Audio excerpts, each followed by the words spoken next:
Hello, Dateables. Welcome to another episode of the Dateable podcast. We're gearing towards the end of the year, end of our season, but it's not the end of this content or podcast. We're just, refreshing, new beginnings in the new year, feeling good, feeling white like I'm winding down. It's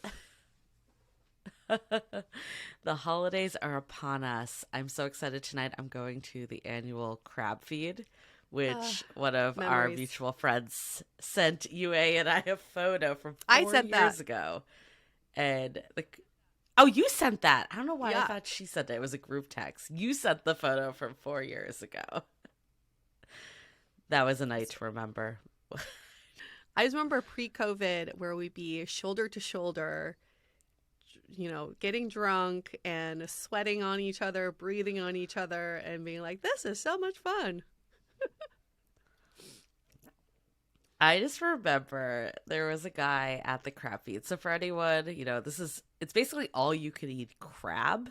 Yes. And then it turns into a party. It's also open bar, so it gets real messy. And everyone smells like crab on the dance floor too. So just the perfect storm. And I just remember you, our friend Kiana, and I, we got really belligerent that night. Do you remember? Yes. It was real bad. And we met up with some of our other friends after. They were just like, what happened to you guys?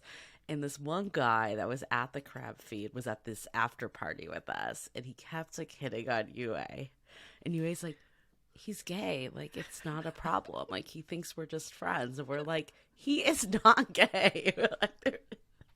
He's 100% hitting on you, and you're like, no. And then all of a sudden he's coming in for the kiss or something, and you're like, wait, what? Maybe not that much, but no, he tried holding my hand at one point, and I was like, how sweet. We're gonna hold hands and skip down the street, like friends. But then when you said that, I kind of just I don't know, I was just so drunk. That was a night where at the after party, I was just standing there and I fell. I don't know what happened. I just fell to the ground. And our friend was like, what is wrong with you? Are you okay? Nothing. Nobody pushed me. I did not run into anything. I just stood and fell. Yep. Oh, the good old days. I feel like we've matured so much in 4 years. Well, how about we check in after tonight and let's see what happens. I think I'm gonna be under control. I'm getting over a cold too, so I'm gonna try not to go too crazy. And I also have 5 friends coming in tomorrow night, and they're all sleeping over at my house. We're having a giant sleepover party that live outside the city. So yeah. So it's gonna be fun pushing 5 people into a 1-bedroom apartment. So well, that's gonna be so much fun though. Ready for that. It will be fun. We're going to a show also, and then go that, doing our annual holiday kind of get together. But yeah, I love the holiday season. There's always so many fun things to do.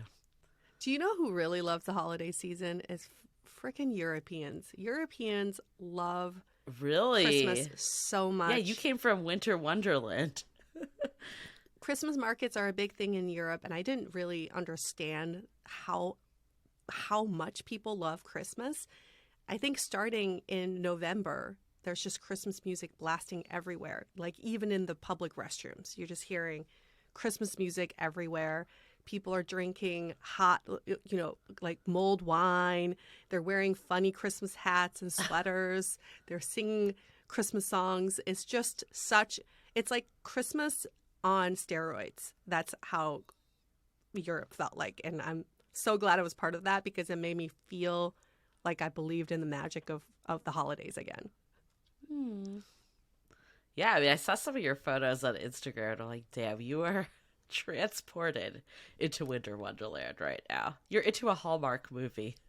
It really, truly felt that way, except my mom and I got COVID. That was truly magical to happen in the middle of our trip. COVID for the second time. That doesn't happen in the Hallmark movie? Well, maybe now, Hallmark movies. It's girl falls in love while on a holiday, and her doctor, saves her from... Gets COVID. Yeah. Falls in love with her doctor. Yeah.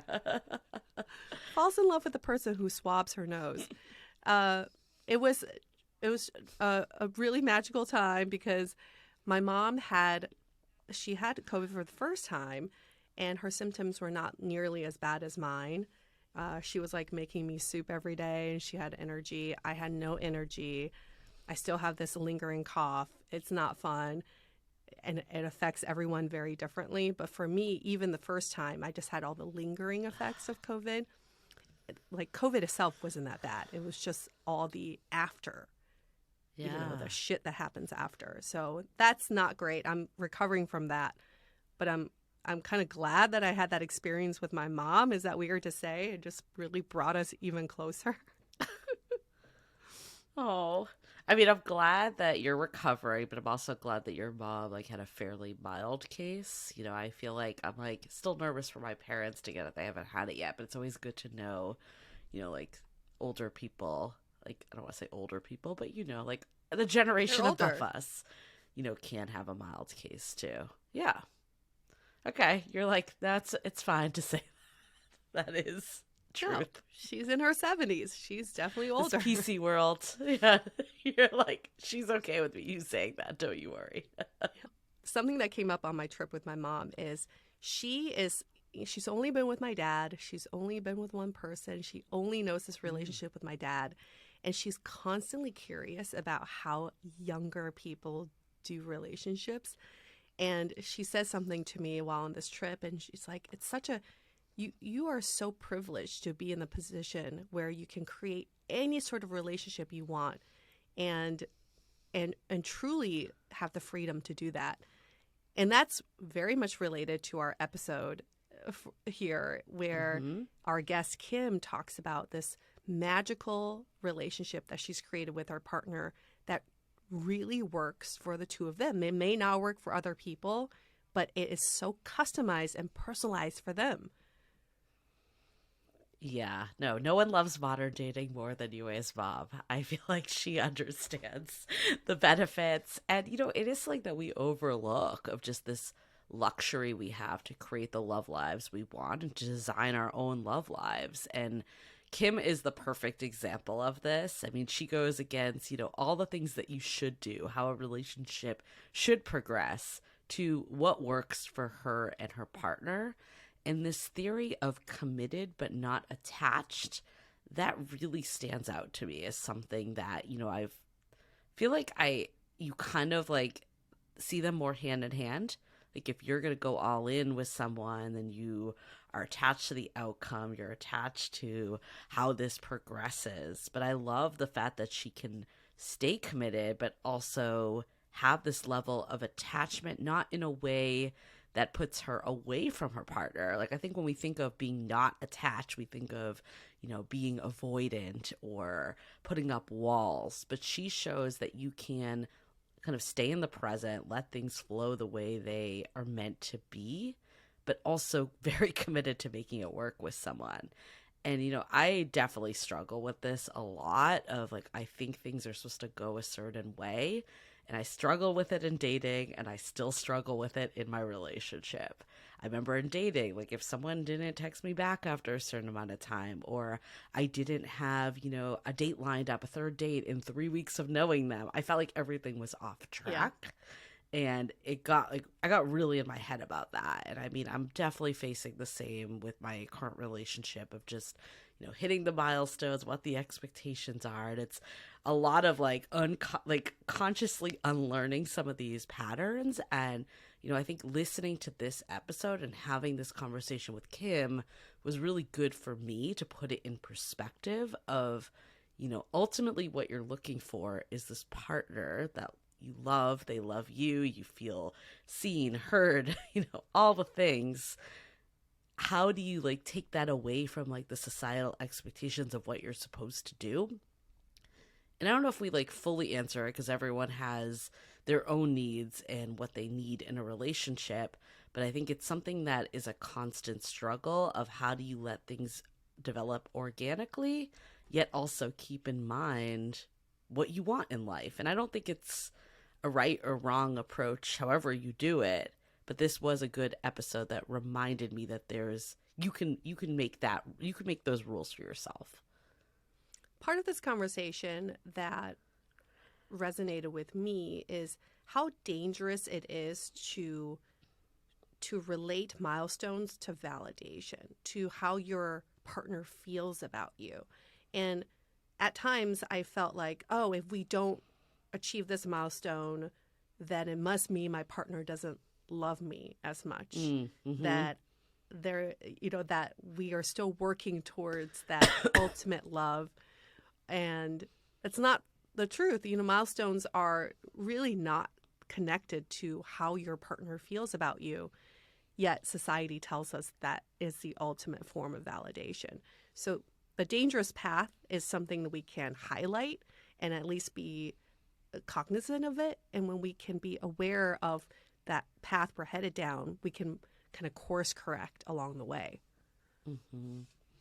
Yeah, I think the one thing, Kim addresses this, that she's in her mid-40s. She's kind of she's decided she doesn't want to have kids. And I do think the kids card throws another wrench into a lot of this. It's really hard with the biological clock and just the way you think about things. And I do want to kind of acknowledge that, because I feel that pressure, and I know other people out there do feel that. So that kind of does drive a lot of the progression and milestones. So again, it comes down to, what is it that you really need in a partner? What is it society telling you versus your own needs? And how do you get on that path? That's this conversation. There might be parts of it that you're like, this is not how I want to do a relationship. And that's fine. The point is that is how Kim and her partner want to do a relationship, and it works for them. So find what works for you. I'm glad you brought that up, because I feel like a lot of our conversations these days, we put the onus on the person who's trying to drive the relationship. If you need to manage your own expectations, and you need to make sure that you don't get hung up on these milestones. But as the other partner who is maybe a little bit behind or feeling like the pressure is there, the onus is also on that person too, to say, how can we make this work?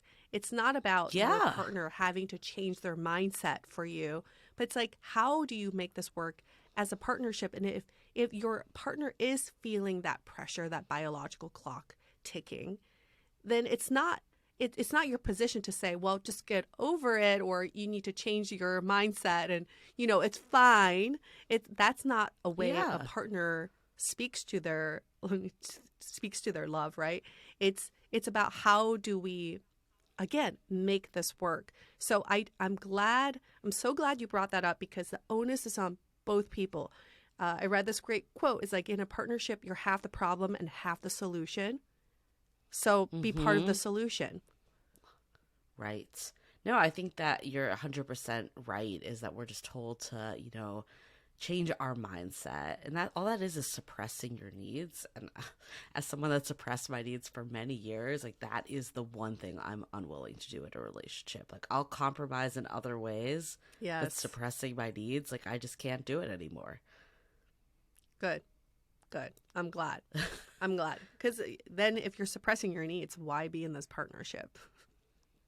Right. But I think the point here is everyone has different needs. So really understanding what those needs are. And a lot of times we don't even know our own needs. I think you've said before too, sometimes it's peeling back what you think you should, is the reason you want the milestone because of validation, or is there a deeper need there? And what is that deeper need? Half the work is even figuring out our needs. It's near impossible to communicate them if we don't even know what they are ourselves.